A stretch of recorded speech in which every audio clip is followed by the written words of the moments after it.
Welcome to YouTube channel YRS class में एक बार फिर से आप सभी लोगों का बहुत बहुत स्वागत है। जैसा कि दोस्तों आपको पता है कि 4 अप्रैल को यूपी बोर्ड में जो दूसरा पेपर हुआ था आपका विज्ञान, वो आप लोगों के सामने दिख रहा है। तो दोस्तों आज हम आप लोगों को विज्ञान का पेपर का पूरा हल इस वीडियो में अच्छे तरीके से बताने वाला हूँ। यदि फ्रेंड आप इस चैनल पर नए हैं तो इसे लाइक, सब्सक्राइब और शेयर ज़रूर कर दें ताकि इसी तरह के महत्वपूर्ण आने वाला वीडियो आप लोगों तक आसानी से पहुंचता रहे। तो दोस्तों यहाँ से प्रश्न नंबर 9 का आपके सामने कह रहा है, वह प्रक्रियाएं जिनमें जटिल कार्बनिक अणु सरल अणुओं में टूटते हैं क्या कहलाते हैं। दोस्तों इसमें पहला ऑप्शन आपके सामने है उपचयी अभिक्रियाएं, दूसरा है अपचयी अभिक्रियाएं, तीसरा है उपचयी अथवा उपचयी दोनों, यानी दोस्तों उपचयी और अपचयी दोनों अभिक्रियाएं।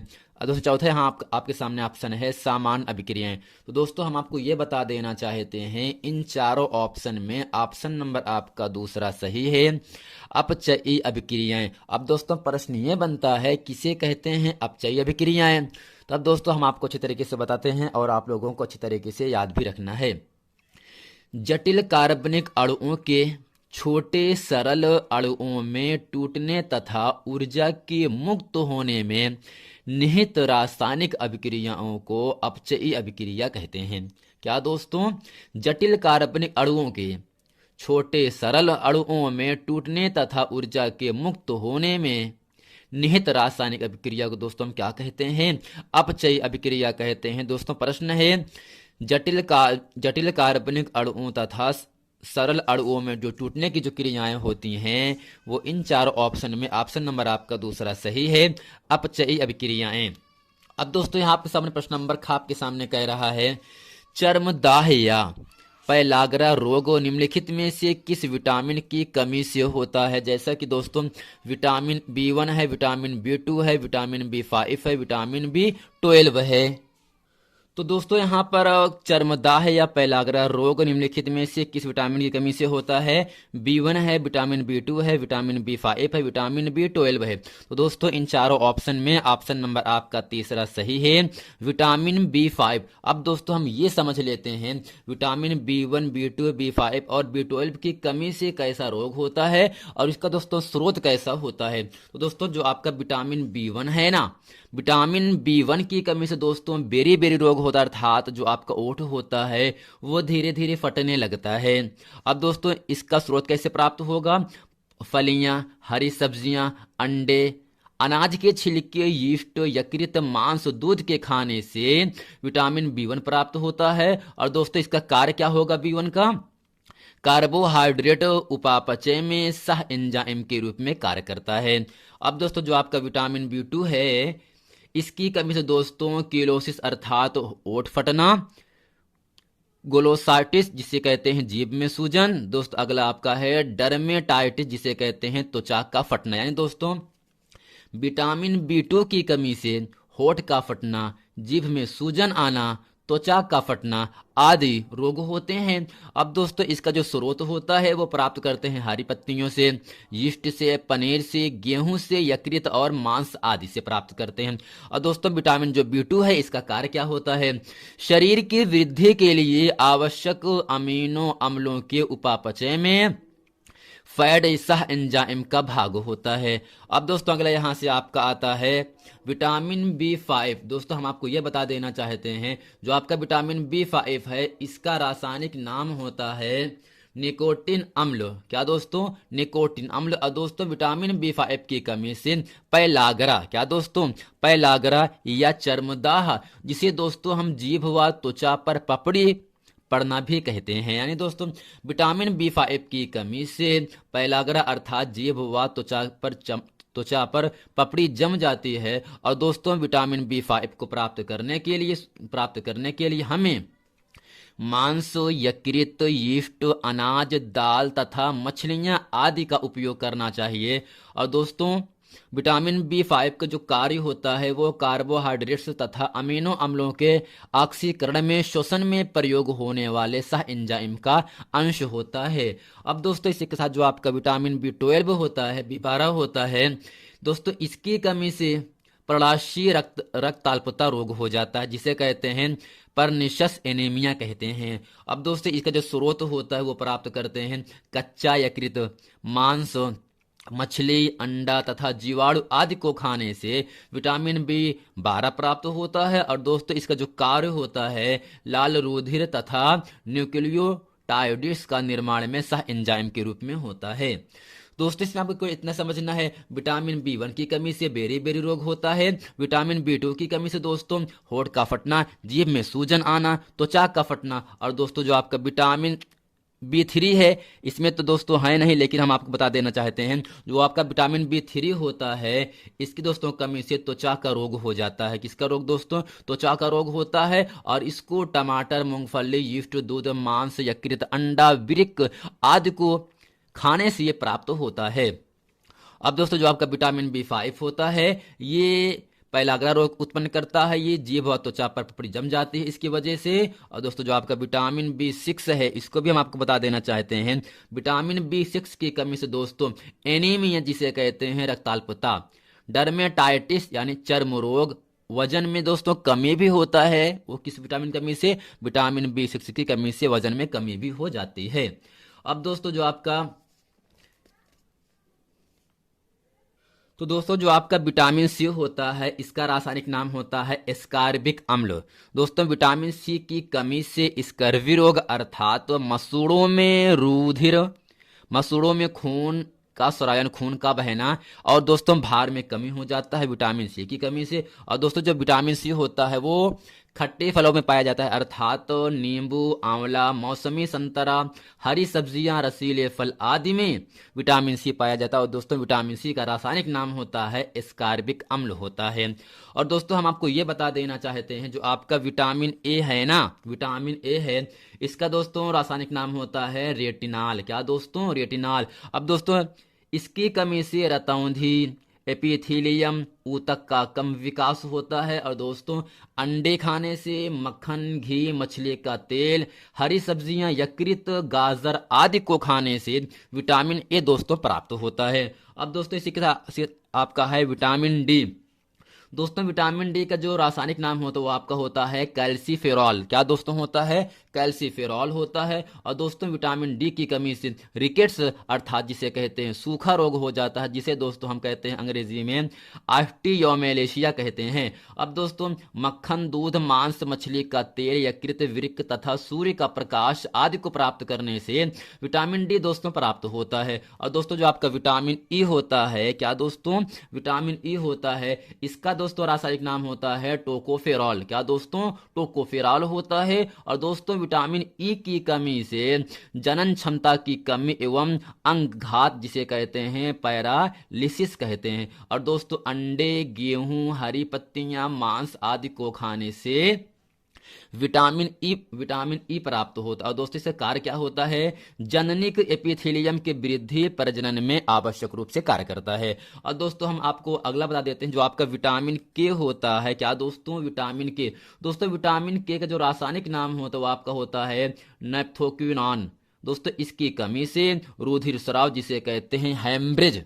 क्या दोस्तों? विटामिन के की कमी से हैमरेज नामक रोग उत्पन्न हो जाता है। और दोस्तों जो विटामिन के होता है इसे सोयाबीन, यकृत, हरी पत्तियां, टमाटर, अंडे आदि से हम प्राप्त करते हैं। और दोस्तों इसका कार्य क्या होता है विटामिन के का? रुधिर के थक्के जमने में आवश्यक यकृत में प्रोथ्रोम्बिन का निर्माण करता है। तो दोस्तों उम्मीद करते हैं जितने भी विटामिन हैं उन सभी विटामिन के नाम अच्छे तरीके से हम रासायनिक नाम, उसकी कमी से रोग क्या कैसे होता है, इसे अच्छे तरीके से आप लोगों को समझ में आ गया होगा। अब दोस्तों यहाँ आपके सामने कह रहा है प्रश्न नंबर ग कह रहा है हीमोग्लोबिन महत्वपूर्ण भूमिका निभाता है। दोस्तों क्या हीमोग्लोबिन महत्वपूर्ण भूमिका किसको निभाता है? श्वसन में निभाता है, या उत्सर्जन में निभाता है, या पाचन में निभाता है, या पोषण में निभाता है? तो दोस्तों हम आपको ये बता देना चाहते हैं, जो हीमोग्लोबिन होता है जिसकी कमी से रक्त अर्थात रुधिर अर्थात खून लाल होता है, वो दोस्तों महत्वपूर्ण भूमिका निभाता है इन चारों ऑप्शन में। ऑप्शन नंबर आपका पहला सही है, श्वसन में। यानी दोस्तों श्वसन में सांस लेने में हीमोग्लोबिन महत्वपूर्ण भूमिका निभाता है। अब दोस्तों प्रश्न नंबर घ आपके सामने कह रहा है फ्लोएम द्वारा भोजन का स्थानांतरण होता है दोस्तों, किसमें? प्रोटीन के रूप में होता है, या वसाओं के रूप में होता है, या सुक्रोज के रूप में होता है, या वसी अम्लों के रूप में होता है। तो दोस्तों आपको याद क्या रखना है, फ्लोएम द्वारा भोजन का जो स्थानांतरण होता है वो इन चारों ऑप्शन में ऑप्शन नंबर आपका तीसरा अर्थात सुक्रोज के रूप में होता है। दोस्तों फ्लोएम के द्वारा भोजन का स्थानांतरण सुक्रोज के रूप में होता है। और दोस्तों हीमोग्लोबिन महत्वपूर्ण भूमिका श्वसन में निभाता है। और दोस्तों चर्मदाह या पहलाग्रह रोग विटामिन B5 की कमी से होता है, जो कि ऑप्शन नंबर आपका तीसरा सही है। वह प्रक्रियाएं जिसमें जटिल कार्बनिक अणु सरल अणुओं में टूट जाते हैं, वह क्रियाएं दोस्तों अपचयी अभिक्रियाएं कहलाती हैं। दोस्तों उम्मीद करते हैं प्रश्न नंबर 9 के का, खा और घा इसे अच्छे तरीके से आप लोग समझ गए होंगे। अब दोस्तों प्रश्न नंबर आपका 10 का कह रहा है, जैसा कि दोस्तों 10 का, खा और गा ये एग्जाम में 2 नंबर के लिए आपसे पूछा गया है। दोस्तों प्रश्न है, लार में कौन सा एंजाइम पाया जाता है और वह किसका पाचन करता है? दोस्तों आपको याद क्या रखना है दोस्तों, यहां से लार में दोस्तों टाइलिन एंजाइम पाया जाता है, जैसा कि इसके पहले के वीडियो में मैंने आप लोगों को अच्छे तरीके से बता दिया था। लार में टाइलिन नामक एंजाइम पाया जाता है जो भोजन को पचाने का कार्य करता है। तो दोस्तों प्रश्न है, लार में कौन सा एंजाइम पाया जाता है और वह किसका पाचन करता है? दोस्तों इसके उत्तर में लिखेंगे और समझेंगे और जानेंगे। मनुष्य के लार में टाइलिन एंजाइम पाया जाता है जो स्टार्च को शर्करा में तोड़ता है। इस प्रकार भोजन का पाचन मुंह में शुरू होता है, किसके माध्यम से? लार के माध्यम से भोजन का पाचन पूरे शरीर में पूर्ण रूप से हो जाता है। अब दोस्तों प्रश्न नंबर यहां आपके सामने खा कह रहा था, परागकण का एक नामांकित चित्र बनाइए, जैसा कि दोस्तों 2 नंबर के लिए आपसे पूछा गया है। तो दोस्तों इस फिगर को अच्छे तरीके से आप लोगों को याद रख लेना है। ये दोस्तों जो फिगर बनाया आपका परागकण का होता है, इसके बीच में दोस्तों आपका केंद्रक होता है, और दोस्तों जो आपका गोला गोला आपका ये आपका अंकुरण छिद्र होता है, और दोस्तों ये पूरा जो भाग आपको दिख रहा है वो आपका अंतःचोल होता है, ये दोस्तों बाह्य चोल होता है। और दोस्तों ये सब जो भाग अंदर दिख रहे हैं, यही दोस्तों इसमें क्या भरा गया है? कोशिका दर्प भरा गया है। इसको दोस्तों अच्छे तरीके से आप लोगों को समझ लेना है और इसे अच्छे तरीके से याद भी रख लेना है इस फिगर को। अब दोस्तों प्रश्न नंबर आपके सामने गा कह रहा है, पुनरुद्ध भवन किसे कहते हैं? कोई 2 उदाहरण देकर समझाइए। दोस्तों अब इसके उत्तर में लिखते हैं, पुनरुद्ध भवन किसे कहते हैं। अब फ्रेंड इसके उत्तर में लिखते हैं, स्पंज, हाइड्रा आदि जीवों को 2 या 2 से अधिक भागों में काटने पर प्रत्येक भाग अपनी कमियों को पूरा करके एक पूर्ण जीव बना लेता है। इसी प्रकार केचुआ, सितारा मछली आदि भी शरीर का अधिकांश भाग दोबारा बना लेते हैं। पुनरुद्ध भावन के गुण के कारण हाइड्रा की 1 से अधिक जातियों के कटे हुए शरीर आपस में जोड़े जा सकते हैं। इस क्रिया को दोस्तों हम रोपण भी कहते हैं। यानी दोस्तों स्पंज, हाइड्रा आदि जीवों को 2 या 2 से अधिक भागों में टूट करके प्रत्येक भाग अपनी कमियों को पूरा करके एक पूर्ण जीव का निर्माण कर लेता है। इस प्रकार केचुआ हो या सितारा मछली हो आदि शरीर का अधिकांश भाग दोबारा बन जाता है। पुनरुद्ध भवन के दोस्तों इस प्रकार के गुण के कारण हाइड्रा की 1 से अधिक जातियों के कटे हुए शरीर आपस में जोड़े जा सकते हैं। और दोस्तों इस पूरी प्रक्रिया को हम क्या कहते हैं? रोपण के नाम से भी जानते हैं। अब दोस्तों प्रश्न नंबर 11 का आपके सामने यहां से कह रहा है, एक संकर तथा द्विसंकर संकरण से आप क्या समझते हैं? इसी का दोस्तों अथवा का प्रश्न है, लिंग संलग्न रोग क्या है? किन्हीं 2 लिंग संलग्न रोगों के नाम बताइए। तो दोस्तों इन दोनों में केवल आपको एक करना है। मैं आप लोगों को प्रश्न नंबर 11 का बताऊंगा, और दोस्तों ये 4 नंबर के लिए आपसे पूछा भी गया है। आइए दोस्तों हम समझते हैं एक संकर तथा द्विसंकर संकरण से आप क्या समझते हैं। अब दोस्तों इसके उत्तर में हम हेडिंग करते हैं यहां से, एक संकर संकरण। इसमें दोस्तों लिखते हैं, विपरीत लक्षण वाले नर तथा मादा, विपरीत लक्षण वाले नर तथा दोस्तों मादा के मध्य एक जोड़ी विपरीत लक्षणों का संकरण कराया जाता है। इस विपरीत लक्षण के संकरण को एक संकर संकरण कहते हैं। यानी दोस्तों विपरीत लक्षण रहे, यानी एक नर रहे, दूसरा क्या रहे दोस्तों? मादा रहे। जब दोनों के बीच जो संकरण कराया जाता है दोस्तों, इस विपरीत लक्षण के संकरण को हम क्या कहते हैं? एक संकर संकरण कहते हैं। जैसे दोस्तों लाल फूल वाले तथा सफेद फूल वाले पौधों के मध्य संकरण कराया जाता है। दोस्तों इसमें क्या है? 2 या 2 से अधिक है ना, तो लाल फूल, दूसरा क्या हो गया आपका सफेद फूल। इन दोनों जब संकरण कराया जाता है तब दोस्तों पौधे के मध्य जो संकरण होता है उसे क्या कहते हैं? एक संकर संकरण कहलाता है। अब दोस्तों हेडिंग करते यहाँ से हैं द्विसंकर संकरण। इसमें दोस्तों समझते हैं, जब विपरीत लक्षणों वाले नर तथा मादा अर्थात लंबा या बौना, दोस्तों लंबा या बौना लक्षणों के मध्य संकरण कराया जाता है तो इस द्विसंकर संकरण कहते हैं। यानी दोस्तों जब विपरीत लक्षणों वाले नर तथा मादा लंबा या बौना लक्षणों के मध्य दो जोड़ी विपरीत लक्षणों का, कितना जोड़ी दोस्तों, दो जोड़ी विपरीत लक्षणों का संकरण कराया जाता है तो इसे द्विसंकर संकरण कहते हैं। जैसे दोस्तों पीले गोल बीज वाले और हरे झुर्रीदार बीज वाले पौधों के मध्य संकरण। दोस्तों उम्मीद करते हैं एक संकर संकरण तथा द्विसंकर संकरण से आप क्या समझते हैं और इसका एग्जाम्पल अच्छे तरीके से आप लोगों को समझ में आ गया होगा। अब दोस्तों प्रश्न नंबर 11 का खाप के सामने कह रहा है, अब दोस्तों प्रश्न नंबर 11 खाप के सामने कह रहा है दोहरा संचरण क्या है स्पष्ट कीजिए। और दोस्तों ये नंबर जो प्रश्न है 4 नंबर के लिए आपसे पूछा जाएगा, या दोस्तों इसी से अथवा का प्रश्न आपसे पूछा गया है परिवार नियोजन से आप क्या समझते हैं, परिवार नियोजन की किन्हीं दो विधियों का वर्णन कीजिए। दोस्तों इन दोनों प्रश्नों में हम आपको बताएंगे दोहरा संचरण क्या है और ये कैसे किस प्रकार से होता है। आइए दोस्तों पढ़ते हैं दोहरा संचरण प्रक्रम। दोस्तों यहां से हेडिंग करते हैं दोहरा संचरण प्रक्रम। दोस्तों इसमें लिखेंगे मनुष्य के परिसंचरण तंत्र को दोहरा परिसंचरण इसलिए कहते हैं क्योंकि प्रत्येक चक्र में रुधिर 2 बार हृदय में जाता है। यानी दोस्तों इस पूरे बॉडी पूरे शरीर में जो आपका रुधिर जो आपका खून होता है वह हृदय में 2 बार जाता है, इसलिए इसका नाम हो गया दोहरा संचरण।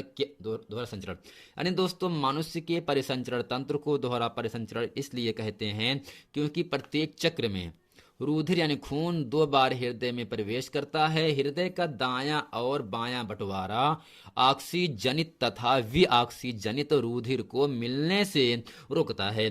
चूंकि हमारे शरीर में उच्च ऊर्जा की आवश्यकता होती है जिसके लिए उच्च दक्षतापूर्ण ऑक्सीजन जरूरी होता है, अतः शरीर का तापमान बनाए रखने तथा निरंतर लगातार कंटिन्यू ऊर्जा की पूर्ति के लिए यह परिसंचरण लाभदायक होता है। यानी दोस्तों मनुष्य के परिसंचरण तंत्र को दोबारा यानी दोहरा परिसंचरण तंत्र इसलिए कहा जाता है क्योंकि प्रत्येक चक्र में खून 2 बार हृदय में प्रवेश करता है और दोस्तों इसके लिए हृदय का दायां और बायां बंटवारा ऑक्सीजनित तथा विऑक्सीजनित रुधिर को मिलने से क्या करता है दोस्तों, रोकता है।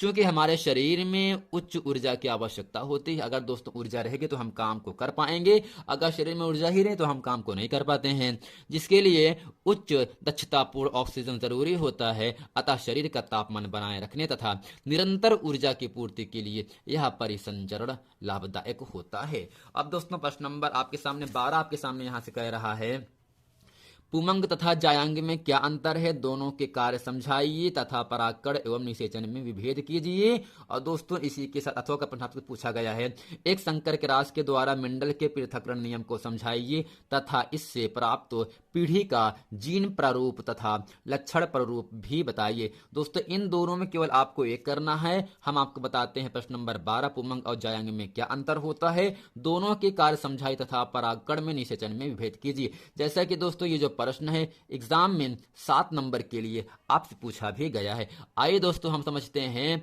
पुमंग तथा जायांग में क्या अंतर है। अब दोस्तों इसके उत्तर में हम समझेंगे पुमंग पुष्प के नर जननांग हैं। दोस्तों पुमंग क्या है, पुष्प के नर जननांग होते हैं, जबकि दोस्तों जायांग पुष्प के मादा जननांग होते हैं। दोस्तों आपको याद क्या रखना है, पुमंग जो होते हैं वो पुष्प के फूलों के नर जननांग होते हैं, नर भाग होते हैं, जबकि जो जायांग होता है वो पुष्प के मादा जनांग है अर्थात मादा भाग होते हैं। अब दोस्तों पुमंग और जायांग के कार्य क्या होता है, जायांग एक या एक से ज्यादा स्त्री केसर से बना होता है। दोस्तों जो जायांग होता है वह एक या एक से ज्यादा स्त्री केसर से बना होता है और पुमंग एक या एक से ज्यादा पुंकेसर से बना होता है। दोस्तों जो जायांग होता है वह स्त्री केसर से बना होता है और जो आपका पुमंग होता है वह आपका पुंकेसर से बना होता है। पुंकेसर दोस्तों आपका पुमंग बनता है और दोस्तों स्त्री केसर से जायांग बनता है। जायांग मादा युग्मकों का निर्माण करता है। दोस्तों जायांग क्या करता है? मादा युग्मकों का निर्माण करता है, जबकि पुमंग नर युग्मक का निर्माण करता है। दोस्तों जो जायांग होता है वह आपका मादा युग्मक का निर्माण करता है, लेकिन जो आपका पुमंग होता है वह नर युग्मकों का निर्माण करता है। अब दोस्तों यहां से हेडिंग करते हैं परागकण। दोस्तों इसमें लिखेंगे वह क्रिया जिसमें परागकण स्त्री केसर के वर्तिकाग्र तक पहुंचते हैं परागण कहलाते हैं। अब दोस्तों इसमें हेडिंग करते हैं निषेचन की भी हमें पूछ रहा है बात, तो इसमें लिखेंगे वह क्रिया जिसमें नर युग्मक और मादा युग्मक मिलकर युग्मोनज बनाते हैं निषेचन कहलाते हैं। यानी दोस्तों नर युग्मक और मादा युग्मक मिलकर के जो नए जीव का संतान उत्पन्न करते हैं, दोस्तों इसे क्या कहते हैं? निषेचन कहते हैं। अर्थात वह प्रक्रिया जिसमें नर युग्मक और मादा युग्मक दोनों मिलकर के युग्मनज बनाते हैं, अर्थात नए जीव का निर्माण करते हैं। दोस्तों इस पूरी प्रक्रिया को हम कहते हैं निषेचन। तो फ्रेंड उम्मीद करते हैं ये पूरा प्रश्न वीडियो अच्छे तरीके से आप लोगों को समझ में आ गया होगा।